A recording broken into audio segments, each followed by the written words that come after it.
கேட்டுக்கிட்டு இருக்கிறது radio Kotagiri 90.4 FM. இது நம்ம எஃப்எம்.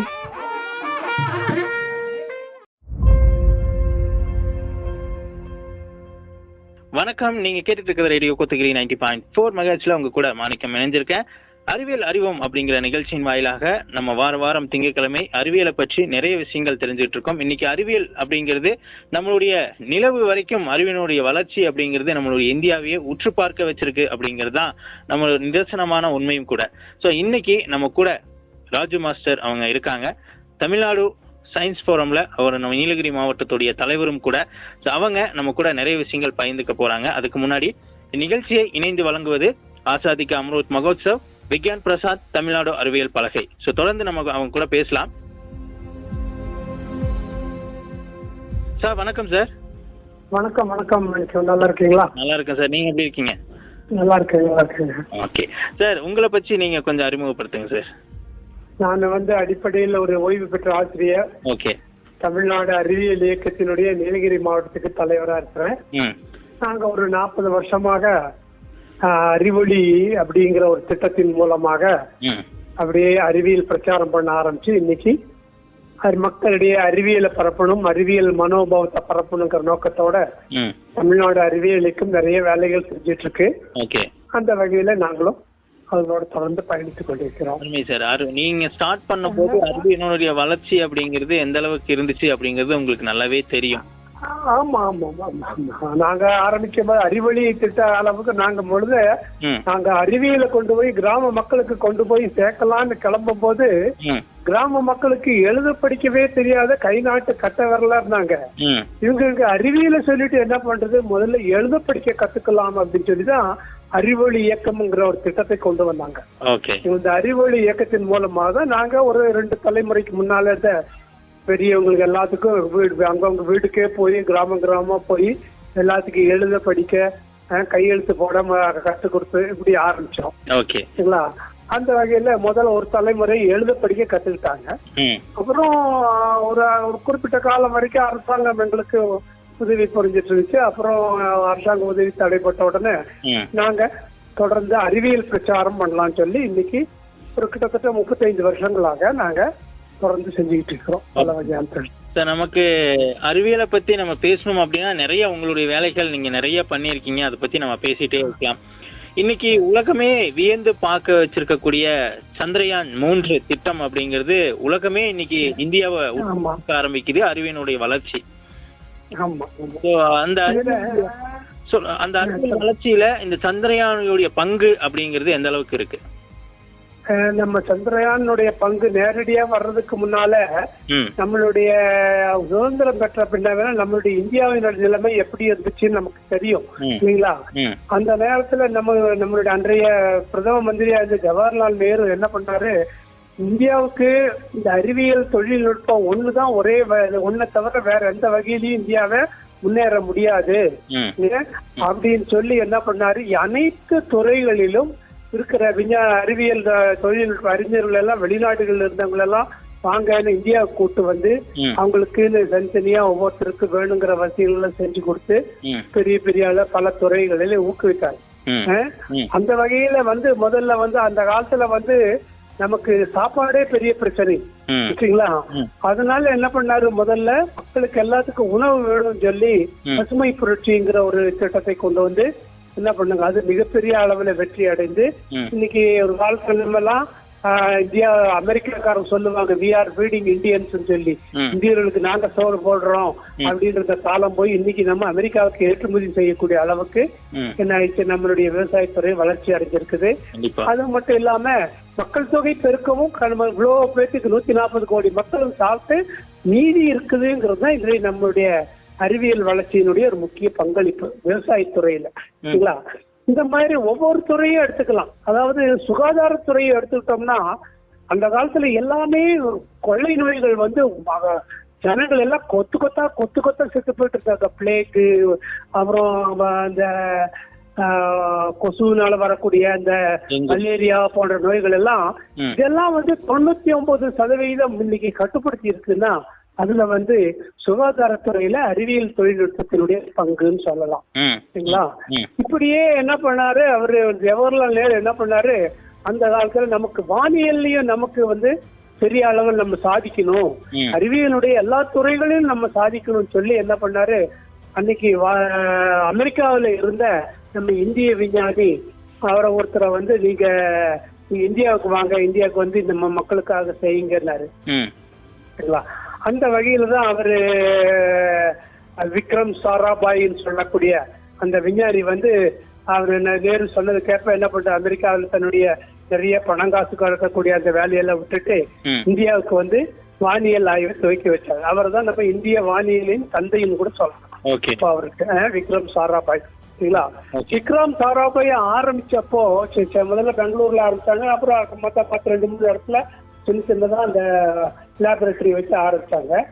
அதுல வந்து இளநிலை விஞ்ஞானியை சேர்ந்தவர் தான் நம்ம அப்துல் கலாம். சரிங்களா? அப்துல் கலாம் வந்து முதல்ல நம்ம இந்திய வானிலை என்ன பண்ணாங்க, ஆரியப்பட்டா அப்படிங்கிற ஒரு செயற்கைக்கோள ராக்கெட்டை விடலாம்னு சொல்லி அதுக்கு உண்டான ஏற்பாடு பண்ணிட்டு இருக்கிறாங்க. அதனுடைய புகைப்படங்கள் கூட இன்னும் இருக்கு. அப்துல் கலாம் ஒரு ராக்கெட்டினுடைய ஒரு பகுதிய ஒரு சைக்கிள் பின்னால வச்சு கட்டிட்டு இவர் அப்படியே மிதிச்சுட்டு போவார் விஞ்ஞானி. சரிங்களா? நம்மளுடைய அறிவியல் வளர்ச்சி வந்து இன்னைக்கு இப்படிதான் ஆரம்பிச்சோம் நம்ம. சரிங்களா? இன்னைக்கும் கூட கேக்குறாங்க, என்ன பல வெளியில என்ன அது அமெரிக்கா ஜப்பான் போன்ற நாடுகள் எல்லாம் சந்திரனுக்கு ராக்கெட் அனுப்பிச்சிருக்கிறாங்க, அவங்க ராக்கெட் எல்லாம் 5 மணி நேரத்துல போயிருது, நம்ம ராக்கெட் 40 நாள் ஆகுது அப்படிங்கிறாங்க. இது என்ன பண்றாங்க, நம்ம கிட்ட இருக்கிற தொழில்நுட்பத்தை வச்சுக்கிட்டு தான் நம்ம என்ன பண்றோம், எப்படி சாதிக்கணும் அப்படின்னு தான் நம்ம விஞ்ஞானிகள் எல்லாம் முயற்சி பண்ணிருக்கிறாங்க. சரிங்களா? பெரிய அளவு தொழில்நுட்பம் நம்மகிட்ட இல்ல, அவங்களுக்கு இருக்கிற மாதிரி நமக்கு அந்த ராக்கெட் வசதியும் நமக்கு இந்தியாவிட்ட இல்ல. இருந்தாலும் இருக்கிற ராக்கெட்டை வச்சுக்கிட்டு நம்ம எப்படி அப்படி போடலாம் அப்படிங்கறத நம்ம விஞ்ஞானிக்கு சேவையுடைய மிகப்பெரிய சாதனைன்னு சொல்லணும். ஓகேங்களா? அந்த வகையில அப்துல் கலாம் எல்லாம் அந்த காலத்துல அவங்களுக்கு ஒரு வண்டி கூட கடையில ராக்கெட்டினுடைய பகுதியை தூக்கிட்டு போறதுக்கு சைக்கிள்ல வச்சு அப்படியே சைக்கிள் வச்சு மிதிச்சுட்டு போவாரு. நீங்க இப்படிதான் ஆரம்பிச்சது. அப்புறம் படிப்படியா வளர்ந்து இன்னைக்கு அப்புறம் ராக்கெட் தொழில்நுட்பத்துல நம்ம நிறைய வெளிநாட்டுகளோட தொடர்பு வச்சிருந்தாலும் கூட நம்ம சொந்தமா நம்ம கண்டுபிடிச்சு நிறைய என்ன பண்ணோம், செயற்கைக்கோள்களை விண்வெளிக்கு செலுத்தணும். PSLV, GSLV முதலிய ராக்கெட்டுகளை பயன்படுத்தி என்ன பண்ண ஒரே நேரத்துல 105 செயற்கைக்கோள்களை நம்ம சமீபத்துல விண்வெளியில கொண்டு போய் விட்டுட்டு வந்தாங்க இல்லைங்களா? அந்த வகையில நமக்கு இந்த தொழில்நுட்பம் ரொம்ப சக்சஸ்ஃபுல்லா நடந்துச்சு. அந்த வகையில தான் நமக்கு என்ன பண்ணாங்க, முதல்ல ஆரியப்பட்டான்னு கொஞ்சம் இதெல்லாம் விட்டாங்க, PSLV, GSLV எல்லாம் போய் சரி நிலவுக்கே நம்ம ஏன் நம்ம செயற்கைக்கோள் செலுத்தக்கூடாதுன்னு சொல்லி முதல்ல சந்திராயன் 1 விட்டாங்க. சரிங்களா? சந்திராயன் 1 என்ன பண்ணுச்சுன்னா இங்க இருந்து போய் விண்வெளிக்கு போய் சந்திரனை சுத்திட்டு வந்துச்சு. சந்திரனை கொஞ்ச நாள் ஒரு 6-7 மாசம் சுத்திட்டு அப்புறம் ஒரு நாள் ஏதோ தொழில்நுட்ப கோளாறுனால அங்கே விழுந்து நொறுங்கிடுச்சு. இருந்தாலும் நம்ம என்ன பண்ணலாம், சந்திரனுக்கு நம்ம ராக்கெட்டை விடுறதுக்கு நம்ம கிட்ட தொழில்நுட்பத்தை கண்டுபிடிச்சிட்டாங்க சந்திராயன் 1. சரிங்களா? அடுத்தது சந்திராயன் 2ல என்ன பண்ணா, 2வது கொஞ்ச நாள் போயிட்டு 10 வருஷம் கேப் வந்துச்சு நடுவுல. சந்திராயன் 2 அனுப்பும் போது என்ன பண்ணாங்க, நம்ம சந்திரன்லயே போய் நம்மளுடைய இதை வந்து ரோபோ வந்து இறக்கணும், நம்மளுடைய அந்த இதை வந்து சந்திரன்லயே இறங்கி ஆய்வு பண்ணணும்னு சொல்லி சந்திராயன் 2க்கு பிளான் பண்ணாங்க. சந்திராயன் 2ல வந்து 3 முக்கிய பகுதிகள் இருக்குது. சரிங்களா? ஒண்ணு வந்து என்னன்னு கேட்ட, அதாவது இங்க இருந்து ராக்கெட்டை கொண்டு போய் சரிங்களா கொண்டு போய் சந்திரனுடைய சுற்றுப்பாதையில விடணும். அது ராக்கெட்டுடைய வேலை. சரிங்களா? அந்த ராக்கெட்டு போய் சந்திரனை சுத்திட்டு வர்ற சுற்றுப்பாதையில கொண்டு போய் அதை விடுறதுக்கு 3 முக்கிய பகுதிகள் இருக்கு. ஒண்ணு வந்து சந்திரனை சுற்றி வரக்கூடிய ஆர்பிட்டர் அப்படிங்கிற ஒரு சுற்றி வரக்கூடிய ஒரு கருவி. சரிங்களா? அந்த 2வது சந்திரனை சுத்தி வந்துகிட்டே இருக்கக்குள்ளார அதுல இருந்து என்ன பண்ணும், ஒரு சந்திரனுடைய நிலப்பகுதிக்கு இறங்கணும், ஏணி வச்ச மாதிரி அந்த இறங்கக்கூடிய லேண்டர் இருப்பாங்க. அந்த லேண்டருக்கு கூட விக்ரம் சாராபாயுடைய பேரே வச்சிருக்கிறாங்க, விக்ரம் அப்படின்னு சொல்லி அந்த விக்ரம் லேண்டர்னு சொல்லுவாங்க. அந்த லேண்டர் வந்து அந்த பூமி மேல சேஃபா குதிக்கணும், இறங்கணும். சரிங்களா? இறங்கி அங்கிருந்து அதுல இருந்து என்ன பண்ணும், அந்த ரோபோன்னு சொல்லக்கூடிய ரோவர் அப்படிம்பாங்க, ஊர்தி நகரும் ஊர்தி. அந்த நகரும் ரோவரை வந்து என்ன பண்ண வெளியே வந்து அந்த மண்ணு அங்க இருக்கக்கூடிய வெப்பநிலை இதெல்லாம் ஆராய்ச்சி பண்ணணும்னு இப்படி திட்டம் போட்டு சந்திராயன் 2 அனுப்பிச்சாங்க. சரிங்களா? சந்திராயன் 2 அனுப்பிச்ச உடனே சந்திராயன் 2 என்ன பண்ணுச்சு, வெற்றிகரமா பூமிக்கும் நிலாவுக்கும் இடையில இருக்கிறது 3 லட்சத்துக்கு மேல கிலோமீட்டர் தூரம். சரிங்களா? இந்த 3 லட்சம் கிலோமீட்டர் போய் வெற்றிகரமா சுத்திட்டு வந்து அப்புறம் சந்திரனை சுத்திட்டு வந்து சந்திரனுடைய இறங்குறதுக்கு 3 செகண்ட் தான் பாக்கி இருக்கு. 3 செகண்ட் பாக்கி இருக்கிற நேரத்துல இந்த நம்மளுடைய லேண்டர் இறங்கக்குள்ளார அது அந்த இடத்துல தொடர்பு இல்லாம போயிடுச்சு. அதை கீழே விழுந்து நொறுக்கிடுச்சுன்னு அர்த்தம். சரிங்களா? கடைசி 3 வினாடி தான். சில 3 வினாடியில வந்து அதனுடைய தொடர்பு கரெக்டா கீழே வந்து விழுந்து நொறுக்கி போச்சு. அதுவும் வந்து 2000 அது ஒரு தோல்வின்னு கூட நம்ம எடுத்துக்கணுங்கிற அவசியம் இல்லை. ஏன்னா சந்திரனுக்கு கிட்ட போய் இறங்கிட்டோம். சரிங்களா? அந்த வகையில நமக்கு சந்திராயன் 2 ஒரு வெற்றி தான். அப்படி பண்ணிட்டு சரி இன்னும் முழுமையா அதை எப்படியா சாதிக்குன்னு சொல்லி இப்ப சமீபத்துல என்ன பண்ணாங்க, சந்திராயன் 3 விட்டாங்க. சரிங்களா? இந்த சந்திராயன் 3க்கு என்ன முக்கியமான பகுதி என்னன்னு கேட்டீங்கன்னா, சந்திராயன் 2க்கு விட்டு அந்த ஆர்பிட்டருங்கிற பகுதி அது ஒன்னும் ஆகல, நல்லா வேலை செய்யுது. இன்ன வரைக்கும் என்ன பண்ணிட்டு இருக்கு, சந்திராயன் சுத்தி வந்துட்டே இருக்கு. சந்திரனை சுத்தி வந்துட்டு இருக்குது. சரிங்களா? இப்போ இங்க இருந்து என்ன பண்ணாங்க, அது ஆர்பிட்டர் அங்கேயே தான் இருக்குது. இங்க இருந்து என்ன பண்ணோம், ஒரு ராக்கெட்ல என்னென்ன வேணும் அந்த லேண்டர் விக்ரம்ங்கிற லேண்டரு உள்ள அந்த வெளியக்கூடிய ரோவர் சொல்லக்கூடிய இந்த நகரும் ஊர்தி. சரிங்களா? இது 2ஐயும் அனுப்புனா போதும்னு சொல்லி பிளான் பண்ணி இது 2ஐயும் இங்க இருந்து ராக்கெட்ல வச்சு அனுப்பிச்சாங்க. சரிங்களா? இந்த 2 ராக்கெட் என்ன பண்ணுச்சு, கிட்ட போய் அந்த மேல போய் வச்சுங்களா அந்த 3 லட்சம் கிலோமீட்டர் எல்லாம் வெற்றிகரமா தாண்டி கரெக்டா கொண்டு போய் இந்த ராக்கெட் என்ன பண்ணுச்சு, கொண்டு போய் இந்த ரோவர் இந்த இதையும் லேண்டரையும் ரோவரையும் கரெக்டா உள்ள கொண்டு போய் இந்த ராக்கெட்ல பொருத்திச்சு. இதுல இந்த ஆர்பிட்டர்ல பொருத்திடுச்சு. சுத்திட்டு வர்ற இதுல பொருத்தி சார் அது வெற்றிகரமா முடிஞ்சது. சரிங்களா? அந்த வெற்றிகரமா முடிஞ்சதுல இருந்ததுல இருந்துதான் அங்க இருந்து என்ன பண்ணோம்னா, முதல்ல ரொம்ப உயரத்தை என்ன அதாவது அது ஒரு முக்கியமான ஒரு 15 நிமிஷம் தான் ஒரு முக்கியமான ஒரு காலகட்டம்னு சொல்லலாம்.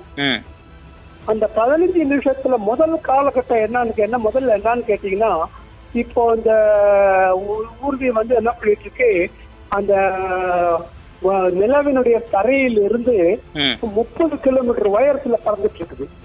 30 கிலோமீட்டர் உயரத்துல என்ன வேகத்துல சுத்திட்டு இருக்குன்னா 6000 கிலோமீட்டர் வேகத்துல சுத்திட்டு இருக்குது. சரிங்களா? இப்போ இந்த 6000 கிலோமீட்டருங்கிறது நம்ம நினைச்சு பார்க்க முடியுமான்னு பாரு. சாதாரண 60 கிலோமீட்டர் வேகத்துல போனாலே காரு பைக் என்ன வேகத்துல போகுது, அதை விட 100 மடங்கு வேகத்துல சுத்திட்டு இருக்குது. சரிங்களா? அப்போ அதை என்ன பண்ணும், அதனுடைய வேகத்தை குறைக்கணும். இந்த 6000 கிலோமீட்டர் வேகத்தை குறைக்கணும். அப்புறம் அங்கிருந்து என்ன பண்ண கீழே கொண்டு வரணும். எத்தனை கிலோமீட்டருக்குன்னா நிலவில் தரையில இருந்து 7.4 கிலோமீட்டர் தூரத்துக்கு இறக்கணும். சரிங்களா? அது இங்க இருந்து இந்த 15 நிமிஷத்துக்குள்ள நடக்கக்கூடிய ஒவ்வொரு நிகழ்ச்சியும் வந்து ரொம்ப ரொம்ப ரொம்ப அபாயகரமானது. ரொம்ப டென்ஷன், எல்லாத்தையும் ரொம்ப எல்லாம் பிக் மூவ்மெண்ட்ஸ் சொல்லுவாங்கல்ல, அந்த மாதிரி இடம். ஃபர்ஸ்ட் ரவுண்ட் 6000 கிலோமீட்டருக்கு 30 கிலோமீட்டர் இருந்து ரெண்டாவது பார்ட் என்ன பண்ணுச்சுன்னா வேகம் வந்து 1200 கிலோமீட்டர் ஒரு மணிக்கு 1200 கிலோமீட்டர் வேகம் குறைஞ்சது. எவ்வளவு உயரத்துல வந்துச்சுன்னா 7.4 கிலோமீட்டர் மேல பூமி நிலவினுடைய தரையிலிருந்து 7.4 கிலோமீட்டருக்கு இறங்கி வந்தாச்சு. சரிங்களா? அப்ப 3வது ஸ்டேஜ் என்னன்னு கேட்டோம்னா, அதனுடைய வேகத்தை மறுபடியும் இன்னும் குறைச்சு தரையிலிருந்து 800 மீட்டருக்கு கொண்டு வரணும். சரிங்களா? 800 வேகத்தை குறைச்சிக்கிட்டே வர்றோம். அதே நேரத்துல கீழே கீழே கீழே இறங்கிட்டே வரணும். அப்ப எவ்வளவு ஆச்சு, 707 கிலோமீட்டர் 400ங்கிறது 7400 மீட்டர் உயரத்துல இருந்து 800 மீட்டர் உயரத்துக்கு 3வது ஸ்டேஜ்ல வந்து சேர்ந்துருச்சு. அது வரைக்கும் வெற்றி. 4வது ஸ்டேஜ் என்னன்னு கேட்டீங்கன்னா 800 மீட்டர்ல இருந்து இன்னும் கூட என்ன பண்ணோம், 150 மீட்டர் சந்திரன் தரையிலிருந்து 150 மீட்டர் உயரத்துக்கு இறங்கிச்சு. 4வது ஸ்டேஜ் வெற்றிகரமா இறங்கிடுச்சு. 5வது ஸ்டேஜ் என்ன பண்ற, இன்னும் வேகத்தையும் குறைச்சு சந்திரன் பூமியிலிருந்து சந்திரனுடைய தரையிலிருந்து 60 மீட்டர் உயரத்துக்கு வந்துருச்சு. 5வது ரேட். 6வது ஸ்டேஜ் எவ்வளவுன்னு கேட்டீங்கன்னா 10 மீட்டர் உயரத்துக்கு வந்துருச்சு. ம். ஆச்சுங்களா? 10 மீட்டர் உயரத்துக்கு வந்து நிக்குது. அப்புறம் 7வது ஸ்டேஜ், மொத்தம் 7-8 ஸ்டேஜ், முக்கியமான ஸ்டேஜ். 7வது ஸ்டேஜ் எவ்வளவு வச்சுன்னா சந்திரனுடைய இதுக்கு மேல இருந்து ஒரு 2 மீட்டர் உயரத்துல இருக்குது. சரிங்களா? அப்போ அதனுடைய வேகங்கள் என்ன பண்ணும், அடிப்படியா குறைச்சிக்கிட்டே வரும். 6000 கிலோமீட்டர் வேகத்துல இருந்து அப்படியே குறைச்சிக்கிட்டே வந்து லாஸ்ட் ஸ்டேஜுக்கு வேகமே இல்லாம 0. சரிங்களா? வேகமே இல்லாம அப்படியே நிக்கணும். அந்த இதுல இருந்து என்ன ஒரு 10 மீட்டர் உயரத்துல இருந்து இந்த இது வந்து குதிக்கணும் கீழே. இது லேண்டர். சரிங்களா? இந்த லேண்டர் என்ன பண்ணிட்டு இருக்கு, அப்படி அப்படியே வந்துட்டு கரெக்டா 10 மீட்டர் உயரத்துக்கு வந்து அங்க இருந்து என்ன பண்ணாங்க, அதை கழட்டி விட்டாச்சு. இல்லைங்களா? அந்த லேண்டர் அப்படியே 10 மீட்டர் உயரம்னா பாருங்க, கிட்டத்தட்ட 30 அடி ஒரு வீட்டு மொட்டை மாடியில இருந்து கீழே குதிக்கிற மாதிரி. சரிங்களா? அப்படியே குதிச்சு கடைசியில அப்ப அந்த நேரத்துல அதனுடைய வேகம் 2 மீட்டர் தான். ஒரு வினாடிக்கு 2 மீட்டர் தூரம் தான் போகக்கூடிய வேகம் குறைச்சிருக்காங்க. ஓகேங்களா? அந்த இதுல வந்து கரெக்டா என்ன பண்ணுச்சு, கீழே விழுந்துருச்சு. எங்க நிலவினுடைய தரையில வந்து அப்படியே அந்த தரை நல்லா ஊனி அப்படியே வந்துச்சு. ஓகேங்களா? அப்போ இந்த 3வது ஸ்டேஜ் சொன்ன பாருங்க, அந்த 1600-800 மீட்டர் உயரத்துல இருந்து அப்படியே கீழே வந்து குதிக்கிற வரைக்கும் எவ்வளவு நேரம் ஆச்சுன்னு கேட்டீங்கன்னா 4 நிமிடம் 4 நிமிஷம் தான். 4 நிமிடம் 30 செகண்ட் தான். அதுக்குள்ள என்ன 800 மீட்டர் உயரத்துல இருந்து கீழே கரெக்டா கீழே இறங்கி வந்து தரையில இறங்குறதுக்கு எவ்வளவு 4 நிமிடம் 30 செகண்ட் தான். அதுதான் ரொம்ப டென்ஷனான பீரியட். ஒவ்வொரு ஸ்டேஜையும் தாண்டி கரெக்டா இறங்கிடுச்சு. இறங்கின உடனே என்ன பண்ண, உடனடியாக அங்க உள்ள இருக்கிற அந்த ரோவரை வந்து வெளியே எடுக்க முடியாது. அந்த உள்ள இருக்கிற ஊர்தி இருக்கு இல்லைங்களா, அது என்ன பண்ண, இறங்கும் போது சந்திரனுடைய மேற்பரப்பு பூரா வெறும் மணல் மாதிரி இருக்கும், டஸ்ட்டுங்களா இருக்கும். அந்த டஸ்ட் அடங்குறதுக்கே ஒரு 1 மணி நேரம் 2 மணி நேரம் ஆயிடும். ஓகேங்களா? ஏன்னா அந்த டஸ்ட் வந்து இந்த ரோவர் வெளியே வந்து டஸ்ட் மூடிச்சுன்னா எல்லாம் ரொம்ப சென்சிட்டிவ் இன்ஸ்ட்ருமெண்ட். சின்ன சின்ன டஸ்ட்டுங்களா வந்து அந்த உயரத்துல பண்ணனால அது டேமேஜ் ஆகக்கூடாதுங்கிறதுக்காக வச்சது. என்ன பண்ணாங்க, அந்த இதை அதுல இருந்து ஒரு லேண்டர்ல இருந்து ஒரு ஏணி மாதிரி ரோடு மாதிரி அப்படியே இறக்கி விட்டாங்க.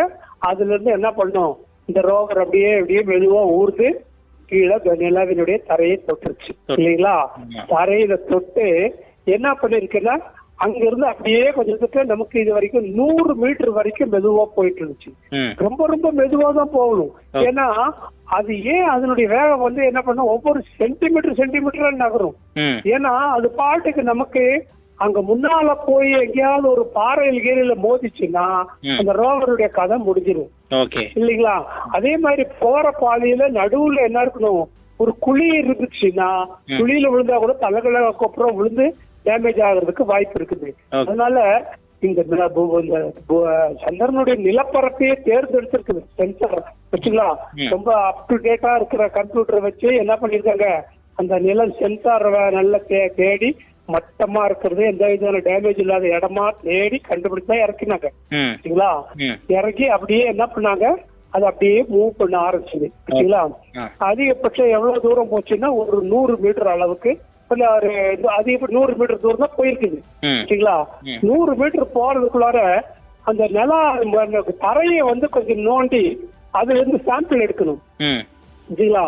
அதுல இருந்து உள்ள அதனுடைய வெப்பநிலை எவ்வளோ, பூமியின் மேற்பரப்பு வெப்பநிலை எவ்வளோ, உள்ள என்ன இருக்குது, ஹைட்ரஜன் இருக்குதா, ஹைட்ரஜன் இருக்கா, அந்த ஹைட்ரஜன் இருக்குதுன்னா என்ன இருக்கு, தண்ணி இருக்குதுன்னு அர்த்தம். சரிங்களா? இந்த மாதிரி என்னென்ன இருக்குது அப்படின்னு என்ன பண்ணிச்சு, அப்படியே ஊர்ந்துட்டு போக்குள்ளார பாருங்க பூமியினுடைய ஆழத்துக்கு ஒரு 10 சென்டிமீட்டர் தான். 10 சென்டிமீட்டர்னா எவ்வளவு, உங்களுக்கு ஒரு 1/2 அடி கூட இல்ல. அது உள்ள வரைக்கும் அந்த ஹோல்ஸ் போட்டு உள்ள எல்லாம் பார்த்துச்சு. பார்த்ததுல என்ன கண்டுபிடிச்சிருச்சுன்னா மேற்பரப்புல கந்தகம் இருக்குது அப்படின்னு கண்டுபிடிச்சிச்சு. நிலவினுடைய மேற்பரப்புல சல்பர் சொல்லக்கூடிய கந்தகம் இருந்திருக்கு. கந்தகம் எங்கிருந்து வந்திருக்குன்னு கேட்டீங்கன்னா பூமி சந்திரனுடைய அந்த காலத்துல இருந்து சந்திரனுடைய மேற்பரப்பு மேல நிறைய பாறைகள், சரிங்களா, விண்வெளியில் சுத்தியில் இருக்கிற பாறைகள் வந்து தொம்புன்னு விழுகும். சரிங்களா? அதனால நிலவின் பார்த்தா நம்ம மாதிரி அப்படியே பல நம்ம சொல்றாங்க, நம்ம ஆளுகளை வர்ணிக்கிற மாதிரி பெண்களுடைய முகம் மாதிரி இருக்காது. சரிங்களா? ஒரு அம்மா பார்த்து வந்த மாதிரி எல்லாம் குழியா இருக்கும். ஏன்னா அதுக்கு ஈர்ப்பு விசை ரொம்ப ரொம்ப குறைவா இருக்கிறதுனால ரோடு அந்த சுத்திட்டு வர்ற கல்லுங்கெல்லாம் அங்க வந்து விழுகும். ஓகேங்களா, போற போக்குல எல்லாம் மோதிட்டு போகும். அதனால எல்லா பக்கமும் குழியா தான் இருக்குமே, அதனுடைய பரப்பு நல்லா ஸ்மூத் பரப்பே இருக்காது. ஓகேங்களா, அதனால அந்த கல்லு மோதி இருக்கிறதுனால அந்த வேலை கந்தகம் கல்லு மோத இடத்துல எல்லாம் கந்தகம் நிறைய இருந்திருக்குதுன்றாங்க. அப்புறம் இன்னும் 2-3 இதெல்லாம் இந்த பிளாஸ்மான்னு சொல்லுவாங்க. இந்த பிளாஸ்மான்னு என்ன அர்த்தம்னா ஒரு அணுவினுடைய ஒரு வெவ்வேறு வெப்பநிலையில் இருக்கக்கூடிய, சரிங்களா, இந்த லேசர் இருக்கிறாங்க இல்லீங்களா, இந்த லேசர் கருவி எல்லாம் வந்து நம்ம பாக்குற வெல்டிங் வந்து லேசர் பண்றோம் இல்லீங்களா, அதெல்லாம் பிளாஸ்மா நிலையில் இருக்குது.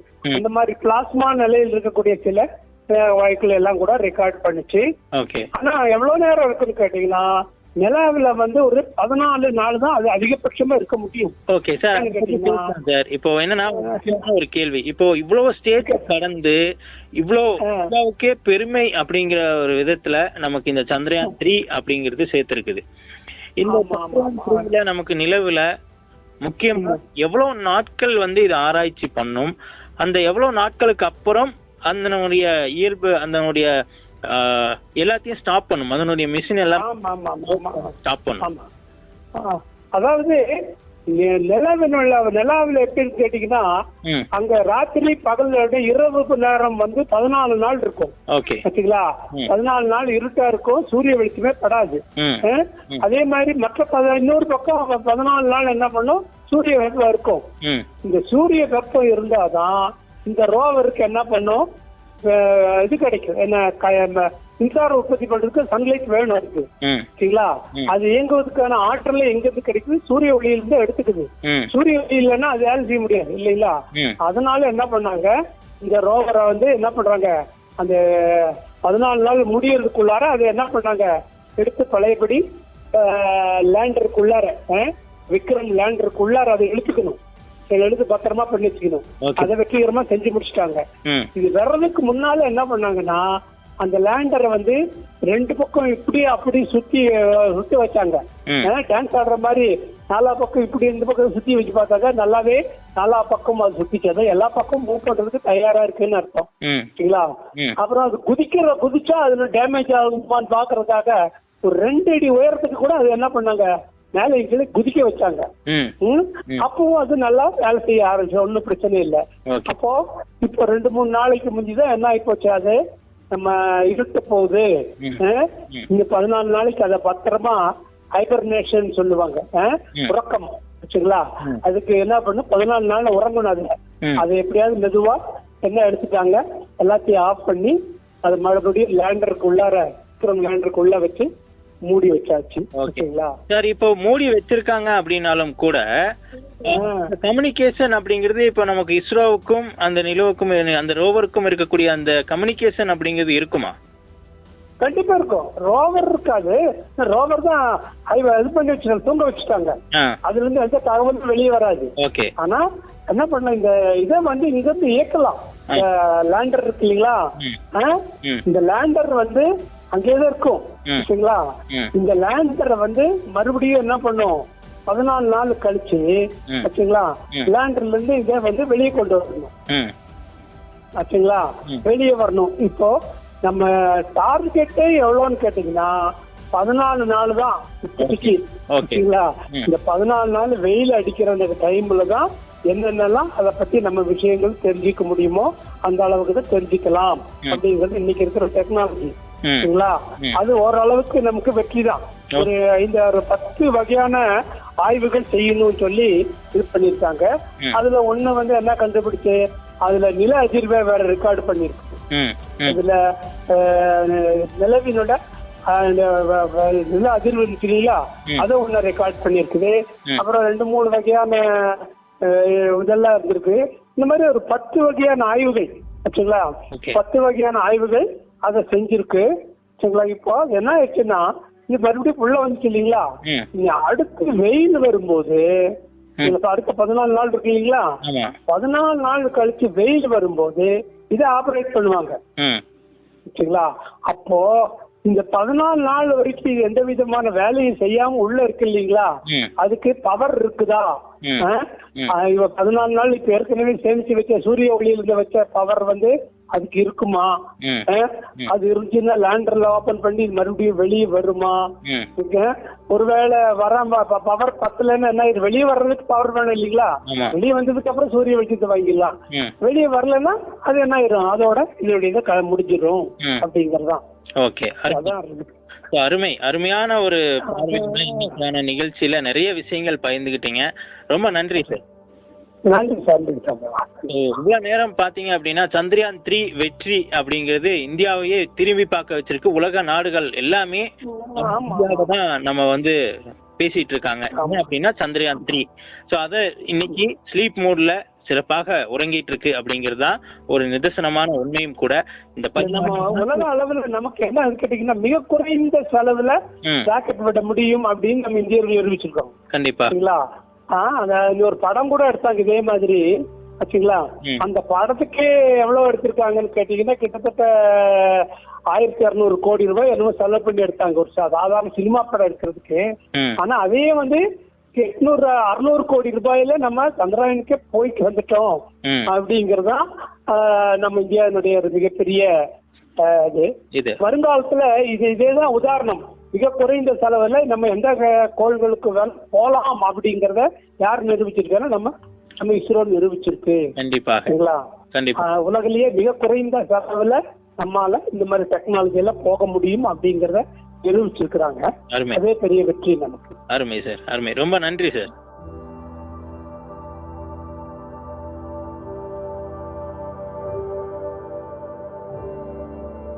ஸோ இந்த நிகழ்ச்சியை பற்றி உங்களுடைய கருத்துக்களை தவறாமல் 8940731012 அப்படிங்கிற நம்பருக்கு தவறாமல் பயந்துக்குங்க. இந்நிகழ்ச்சியை இணைந்து வழங்குவது ஆசாதி கா அம்ருத் மகோத்சவ், விக்யான் பிரசாந்த், தமிழ்நாடு அறிவியல் பலகை.